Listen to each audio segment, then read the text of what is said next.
Alhamdulillahirabbil alamin wa bihi nasta'inu ala umuri dunya waddin wassalatu wassalamu ala asyrafil anbiya'i wal mursalin asyhadu an la ilaha illallah wahdahu la syarikalah wa asyhadu anna Muhammadan abduhu wa rasuluh amma ba'du. Alhamdulillah kita bisa bertemu lagi di pertemuan kali ini. Insyaallah hari ini kita akan membahas tentang tanggung jawab dan etika keilmuan atau tanggung jawab keilmuan sih lebih khususnya. Memang pada pertemuan sebelumnya sebetulnya sudah dibahas pada aksiologi filsafat ilmu, itu sudah dibahas tentang tanggung jawab dan moral, tetapi itu kan lebih khusus, lebih umum ya, tanggung jawab sosial.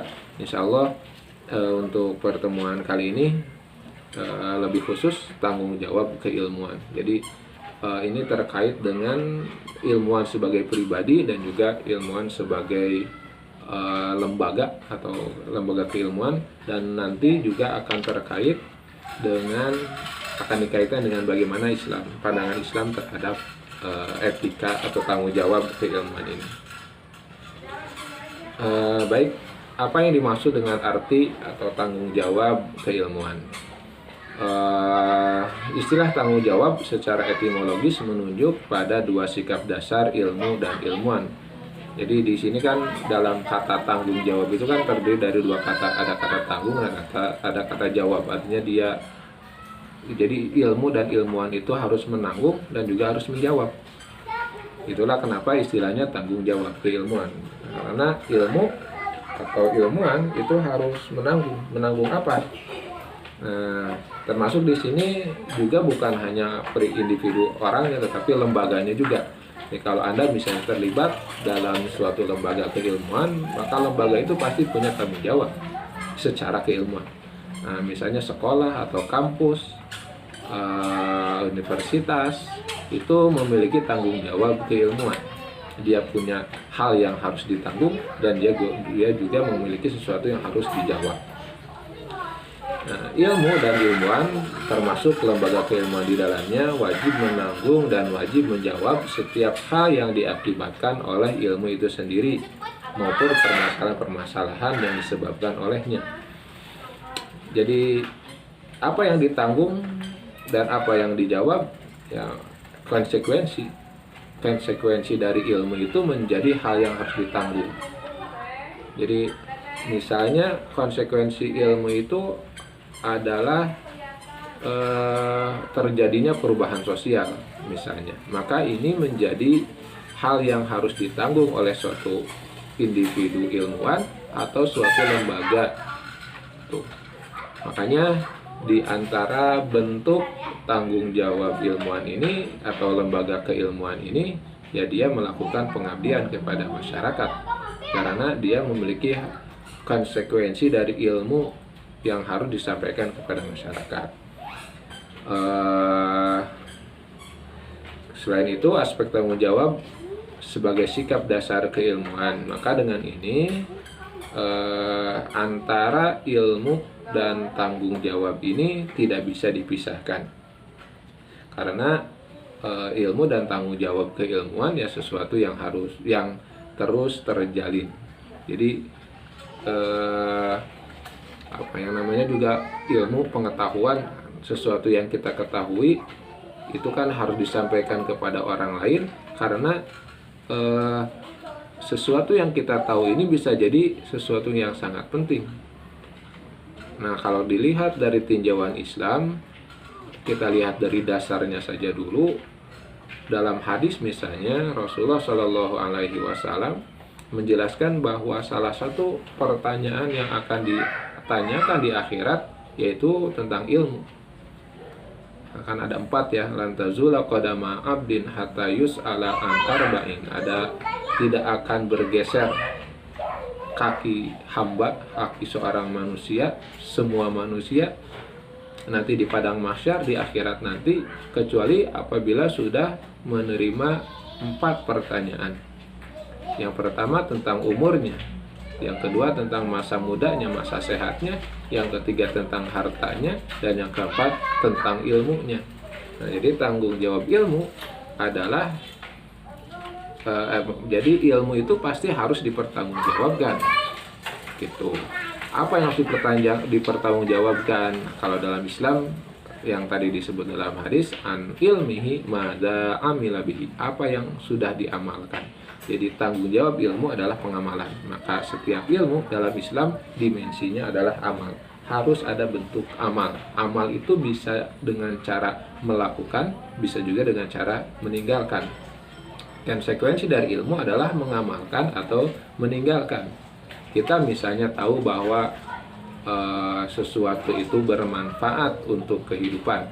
Misalnya apa ya, makanan misalnya, ambil contoh makanan, kita tahu misalnya makanan A, buah-buahan itu sangat bermanfaat bagi kehidupan.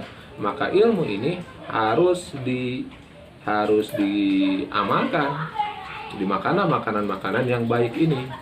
Tuh, walaupun tentu nanti bentuk pengamalannya tidak harus, nanti akan terbagi ke dalam, kalau dalam Islam ya akan terbagi ke dalam jenis-jenis hukum, kan ada yang wajib, ada yang sunnah, ada yang mubah, ada yang haram, ada yang makruh. Nah, kalau kita ambil contoh makanan yang tadi, berarti ketika kita tahu sesuatu halal, maka yang halal itu yang harus dimakan. Nah, sebaliknya, kalau ada yang halal berarti ada yang haram, maka konsekuensi dari ilmu ini adalah mengamalkan dengan cara ditinggalkan. Itu.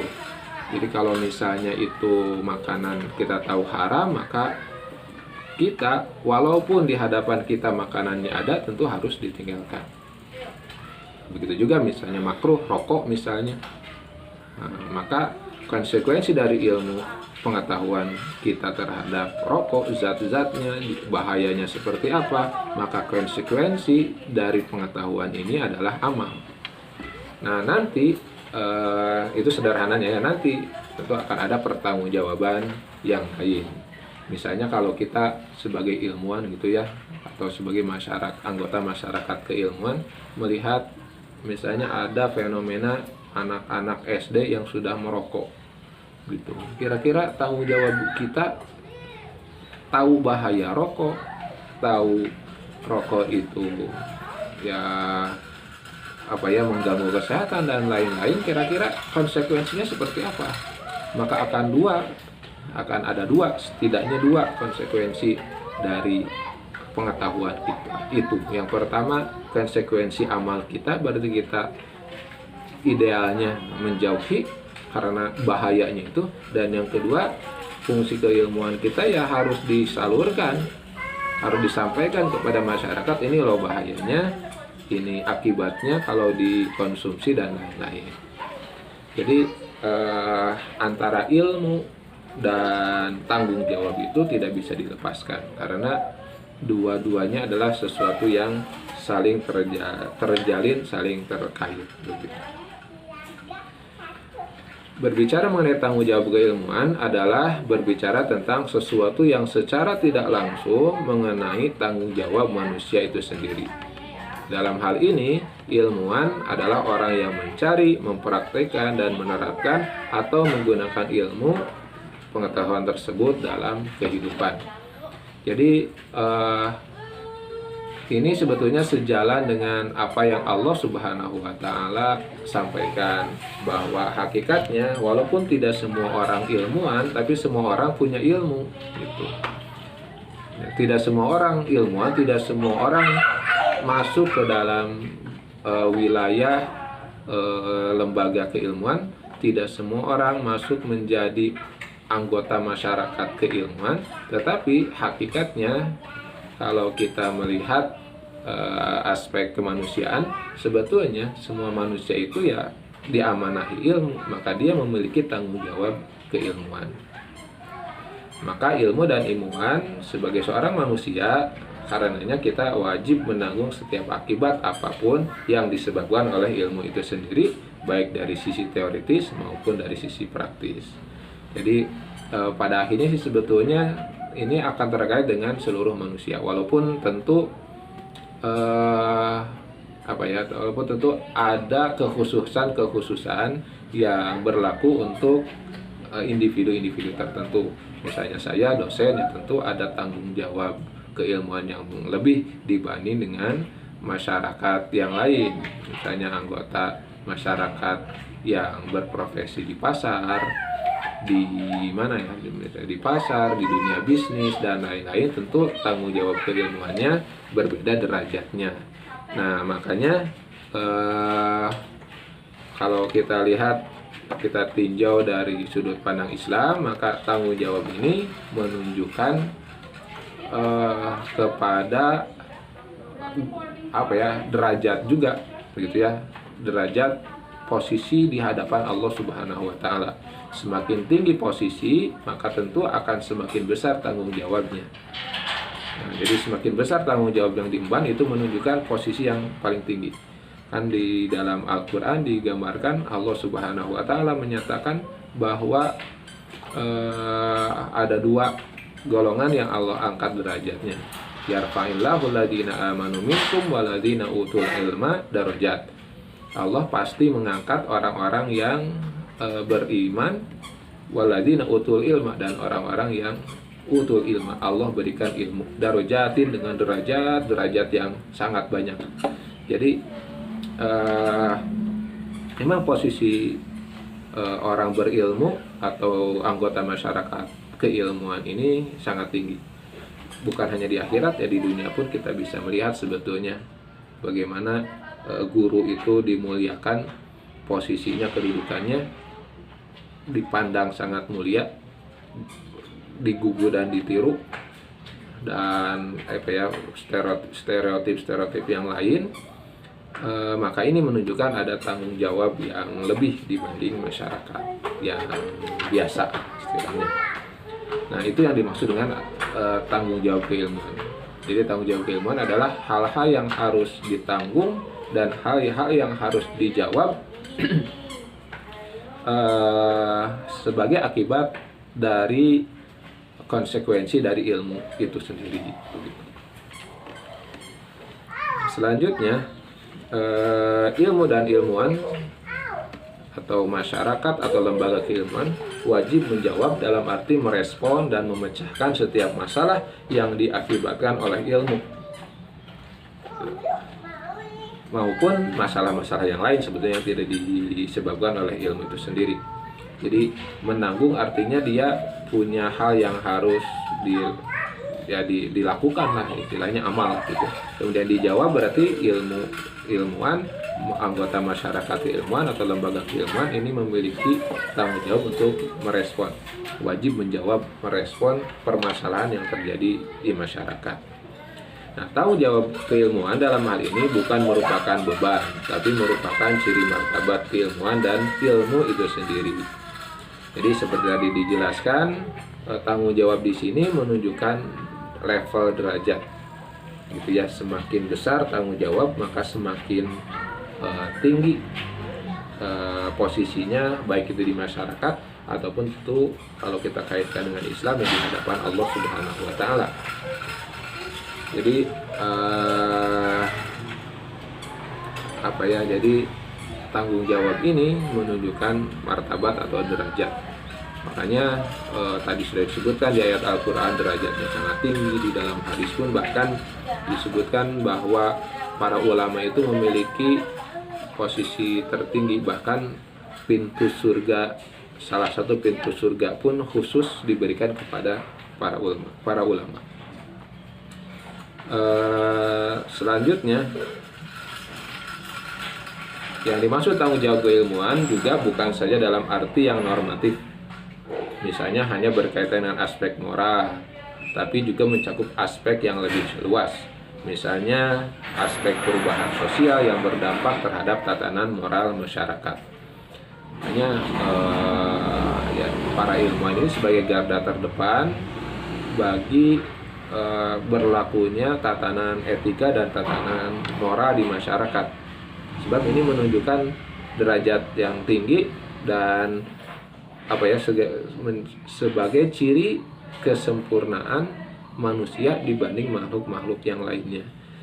Jadi martabat kemanusiaan ini ada di seluruh manusia, tapi siapa yang menjadi penjaga dan pembimbingnya, maka tidak lain ini adalah tanggung jawab para ilmuwan atau tanggung jawab lembaga keilmuan.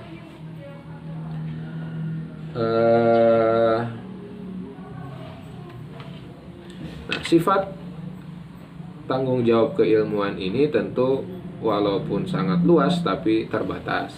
Ada aspek-aspek yang terbatas sesuai dengan keterbatasan manusia. Jadi yang namanya manusia itu kan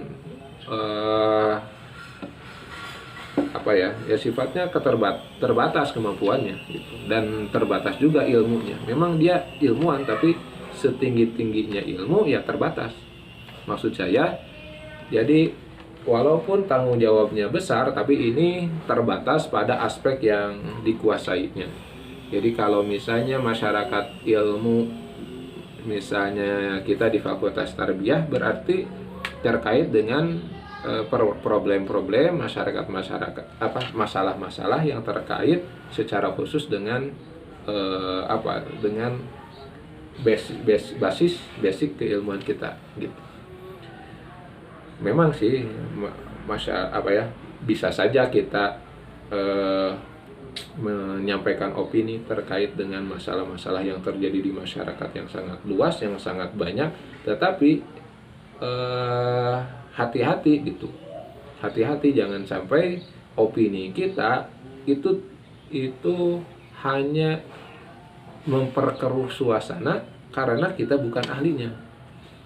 Nah, itu yang saya maksud dengan tanggung jawab ilmiah dari para ilmuwan itu besar tapi terbatas gitu. Sebab kalau sesuatu disampaikan tanpa ilmu, maka yang terjadi adalah kehancuran gitu. Yang terjadi adalah kehancuran. Misalnya dunia politik begitu ya, atau kasus yang paling dekat saja, misalnya vonis 1 tahun untuk untuk pelaku penyiraman kepada Novel Baswedan misalnya. Bisa saja kan saya sebagai, atau kita misalnya ya, di Fakultas Tarbiyah, baik itu dosen-dosen atau mahasiswa menyampaikan opini, bisa saja, boleh-boleh saja, tidak masalah. Tetapi hati-hati, kita ini bukan ahlinya gitu. Kita ini bukan ahlinya, hanya menyampaikan opini bisa saja, tetapi untuk menetapkan, memutuskan itu kan perlu berbasis ilmu. Maka yang paling layak, yang paling pantas untuk memberikan komentar, memberikan memberikan pandangan terhadap masalah ini ya, atau dalam tanda kutip yang punya tanggung jawab keilmuan terhadap masalah ini ya tentu adalah anggota masyarakat di bidang hukum. Di Fakultas Syariah misalnya, itu tentu lebih besar tanggung jawabnya dibanding kita di Fakultas Tarbiyah. Tapi kalau kita lihat dari aspek moral atau pendidikan hukum kepada masyarakat, ya boleh saja kita beropini, misalnya kok tidak adil misalnya, atau kok bisa itu ya penyiraman air keras yang menyebabkan cacat permanen itu hanya dihukum 1 tahun. Bagaimana pendidikan pendidikan kepada masyarakatnya gitu. Jangan-jangan nanti akan lebih banyak pelaku kejahatan dengan alasan tidak sengaja. Nah, ini kan tentu menjadi sesuatu yang sangat mengkhawatirkan juga kalau terjadi hal seperti itu. Nah, jadi kita melihat dari sudut pandang keahlian yang terkait dengan keilmuan kita gitu.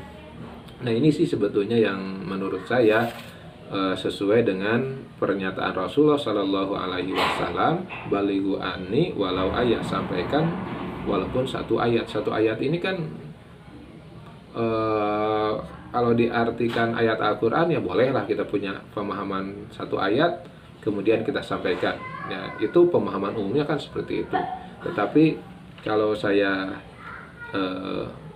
saya renungkan, jadi hadis sampaikan walau 1 ayat itu berarti sampaikan sesuatu yang memang kita punya ilmu tentang hal itu. Jangan kita menyampaikan sesuatu yang kita tidak punya ilmunya. Kan banyak ayat Al-Quran, tapi yang mana yang benar-benar kita kuasai itu yang disampaikan. Jangan sampai kita tidak paham tafsirnya misalnya, tapi kita sampaikan, kita tafsirkan menurut sekehendak kita dan kita sampaikan, kan tidak seperti itu. Jadi ada basis keilmuan yang harus kita kuasai, kemudian kita sampaikan sebagai bentuk tanggung jawab akan ilmu yang kita miliki. Nah, itu yang saya maksud dengan tanggung jawab keilmuan ini terbatas. Selanjutnya, tanggung jawab keilmuan ini bentuknya seperti apa? Nah, yang pertama ada yang disebut dengan tanggung jawab sosial. Nah, tanggung jawab sosial maksudnya ilmu bukan saja bersifat sosial, tetapi membutuhkan tanggung jawab sosial. Karena melalui suasana sosial itu, ilmu dapat bertumbuh subur secara efektif dan bertambah luas. Ilmuwan dengan kemampuan pengetahuannya yang cukup dapat memberi argumentasi, kajian kritis, dan membangun opini masyarakat mengenai permasalahan kehidupan yang dihadapi. Misal, ada permasalahan kemiskinan, penyakit, atau COVID-19, misalnya sekarang masalah sosial yang lainnya, akibat dari COVID ini misalnya merambah ke berbagai aspek kehidupan. Maka ilmuwan atau lembaga keilmuan atau masyarakat keilmuan secara umum memiliki tanggung jawab sosial untuk menyampaikan solusi berdasarkan ilmunya. Nah, ini disebut dengan tanggung jawab sosial. Bisa jadi masalah ini muncul bukan akibat dari ilmu, ini kan masalah yang muncul begitu sajalah bisa dikatakan, tapi kita walaupun kita bukan penyebab masalah ini, kita punya tanggung jawab untuk memberikan solusi terhadap masalah ini sesuai dengan keilmuan yang kita miliki. Ilmuwan itu bertanggung jawab dalam hal memberikan prediksi. Jadi ini yang kedua. Jadi yang kedua, tanggung jawab sosial itu berarti ilmuwan atau masyarakat keilmuan memiliki tanggung jawab untuk memberikan prediksi atau ramalan serta peringatan dini mengenai permasalahan yang akan dihadapi masyarakat, baik itu nyata ataupun tersembunyi dengan berbagai gejalanya. Yang tadi misalnya kita melihat masalah-masalah kemiskinan atau masalah-masalah sosial yang lainnya, maka kita tugas sebagai ilmuwan adalah membuat prediksi atau ramalan. Tentu ramalan di sini maksudnya berdasarkan ilmu, penelitian terhadap apa yang sudah terjadi, sehingga masyarakat bisa diberi peringatan, gitu ya, peringatan bagaimana yang akan terjadi kalau hal ini dibiarkan dan sikap apa yang harus dilakukan agar permasalahan ini tidak berlarut-larut. Kemudian ilmu dan ilmuwan memiliki tanggung jawab sosial bukan sekedar karena ilmuwan adalah anggota masyarakat, tetapi juga ilmu secara hakiki memiliki fungsi tertentu dalam kelangsungan hidup masyarakat. Selanjutnya, yang kedua, selain tanggung jawab sosial, bentuk tanggung jawab keilmuan itu adalah tanggung jawab keteladanan. Ilmuwan, masyarakat ilmu bukan saja mengandaikan kebenaran keilmuan sebatas sebuah jalan pemikiran dengan pesona logikanya, namun juga bertanggung jawab untuk menunjukkan atau mempraktekkan kebenaran keilmuannya di dalam kehidupan sosial yang lebih luas dan lebih mendalam. Jadi ilmu itu bukan sesuatu yang hanya indah dalam retorika, tetapi juga harus indah dalam wujud nyata. Jadi kita tahu tentang ilmu Al-Quran misalnya, ilmu akhlak, ilmu moral, maka salah satu bentuk tanggung jawab sosial, salah satu bentuk tanggung jawab itu adalah tanggung jawab keteladanan. Kita menjadi pelopor untuk mengamalkan, untuk menjadi untuk menjadi obor, gitu ya, untuk menjadi obor penerang bagi masyarakat. Ini loh yang dimaksud dengan ilmu itu seperti ini teladannya, gitu. Jadi kalau tadi misalnya kita ambil contoh akhlak, berbuat jujur, maka yang harus pertama kali menjadi teladan adalah ya para ilmuwan. Atau misalnya tadi tentang kasus rokok misalnya, ya tentu yang harus menjadi teladan adalah para ilmuwan. Sebab ilmu atau ilmuwan bukan hanya menyajikan kebenaran sebagai sebuah informasi, tetapi juga harus menjadi petunjuk yang dapat diikuti secara langsung. Nah, itu sebabnya juga kenapa Allah Subhanahu wa taala mengutus rasul itu dari golongan manusia, karena supaya mudah untuk meneladani, mudah mengikuti. Kan kalau orang kafir nanyanya kenapa yang diutus manusia bukan malaikat. Nah, kan mereka menganggap bahwa contoh atau teladan itu harus manusia sempurna, atau bukan manusia ya. Contoh atau teladan itu harus sesuatu yang sempurna. Itu orang kafir kan begitu.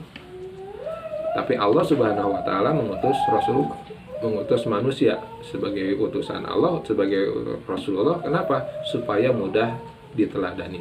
Dan kalaupun ada kesalahan, kekeliruan yang dilakukan, maka langsung ditegur oleh Allah. Nah, ini namanya kan sifat maksum, itu seperti itu. Bukan berarti para nabi, para rasul itu tidak pernah berbuat keliru.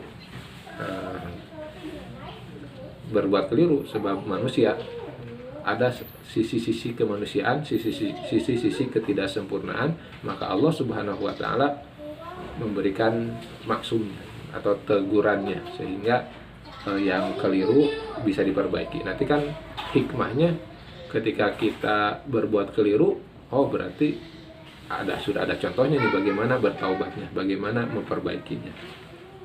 Tapi yang jelas ya tanggung jawab, kembali lagi tanggung jawab keilmuan ini ada pada yang selanjutnya adalah pada keteladanan. Jadi para ilmuwan ini harus menjadi teladan.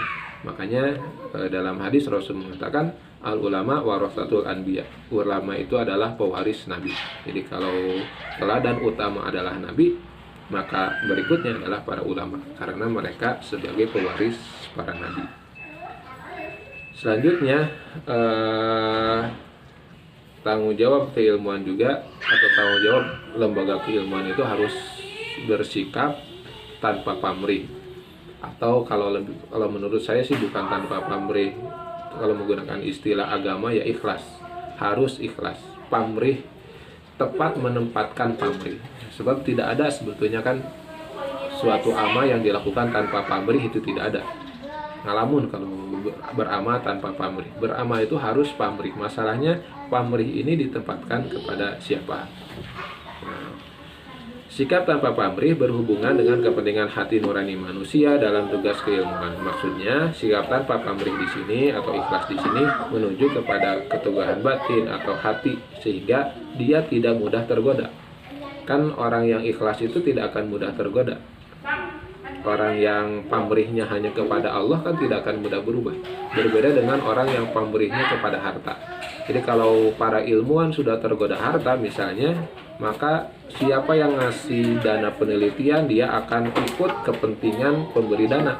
Tapi orang yang tanpa pamrih dalam makna ikhlas, pamrihnya hanya kepada Allah Subhanahu wa taala, maka ya apapun godaan, apapun tantangan, apapun halangan ya akan diterjang begitu. Kenapa? Karena ini dilakukan ikhlas, bukan karena pamrih-pamrih yang lain, tapi hanya satu pamrih, yaitu Allah Subhanahu wa taala.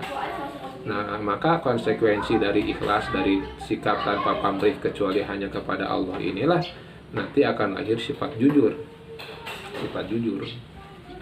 Sifat sidik begitu ya. Nah, coba bayangkan kalau misalnya ilmuwan karena dia diberi dana oleh seorang atau suatu lembaga, kemudian hasil penelitiannya misalnya berbeda dengan kepentingan lembaga pemberi dana, bagaimana?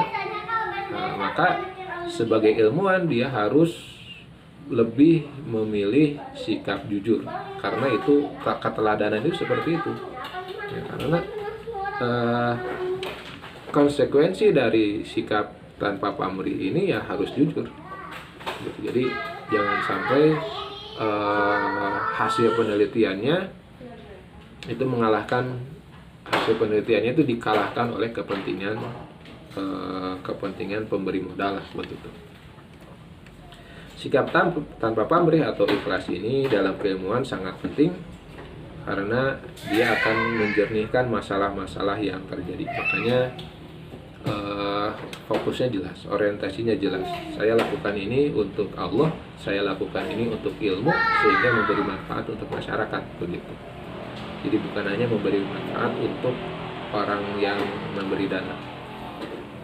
Makanya kalau kita kaitkan dengan hadis, misalnya Rasulullah Shallallahu Alaihi Wasallam pernah bersabda, siapa yang menuntut ilmu tetapi dia menuntut ilmu tidak ikhlas, gitu ya, dia menuntut ilmu untuk mencari dunia, untuk mendapat kemasyhuran, untuk mendapat kekayaan, maka kata Rasulullah, lam yajid arfal jannah yaumal qiyamah, orang itu tidak akan mendapatkan wanginya surga, tidak akan mendapatkan wanginya surga.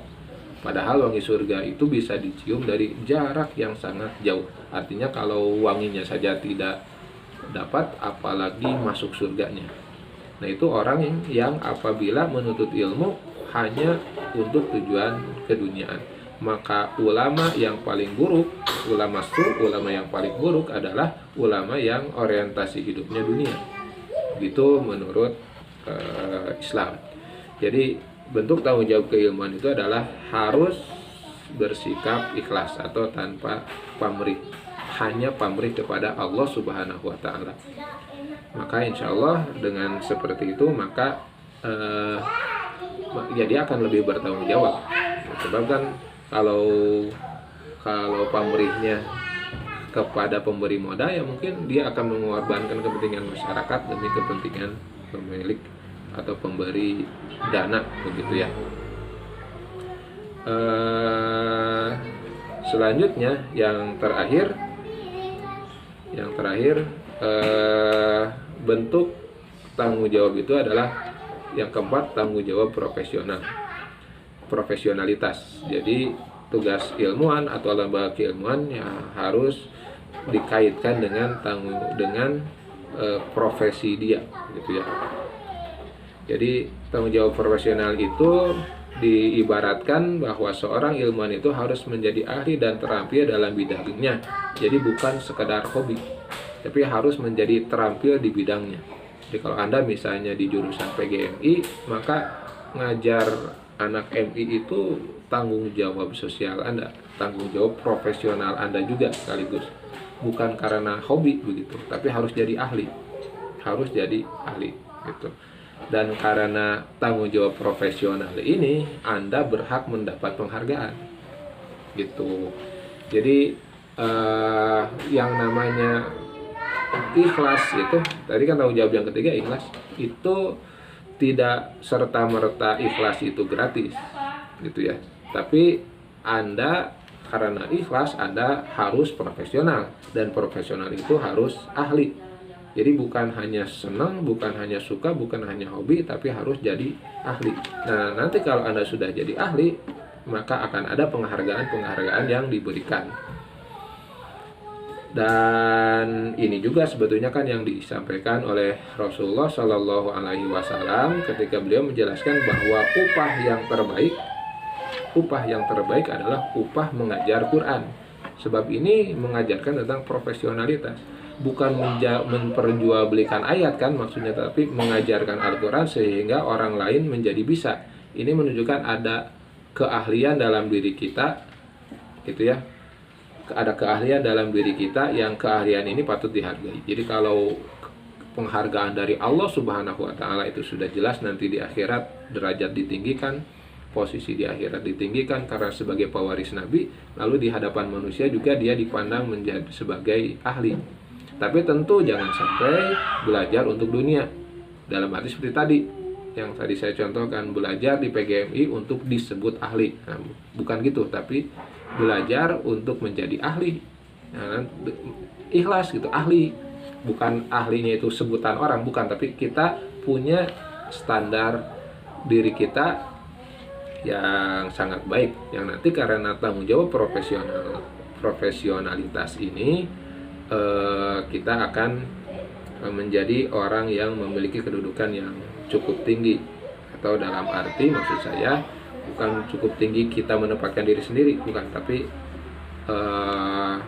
orang akan menghargai kita karena keahlian kita, yang nanti dari situ kita akan diberikan keleluasaan oleh Allah Subhanahu wa taala, salah satunya dalam bentuk rezeki. Jadi kalau misalnya kita menuntut ilmu, kemudian kita jadi ahli, kemudian kita dihargai, salah satunya dengan aspek materi.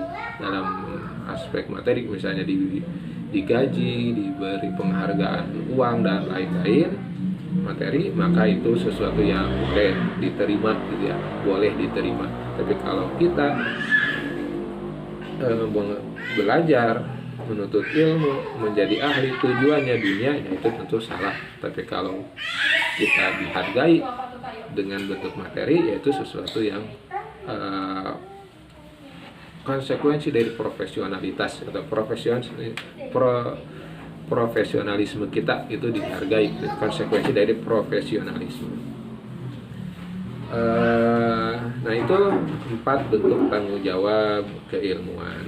Maka yang pertama tadi tanggung jawab sosial, yang kedua tanggung jawab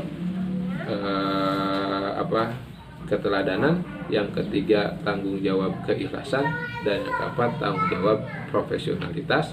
Maka 4 tanggung jawab ini tentu harus dipenuhi dengan sebaik-baiknya, dan tentu dengan tanggung jawab ini Allah Subhanahu wa taala akan menempatkan kita di posisi yang tinggi sebagai warasatul anbiya, sebagai salah satu pewaris nabi, karena kita mendapatkan ilmu tentu berdasarkan kita kaitkan dengan Allah Subhanahu wa taala.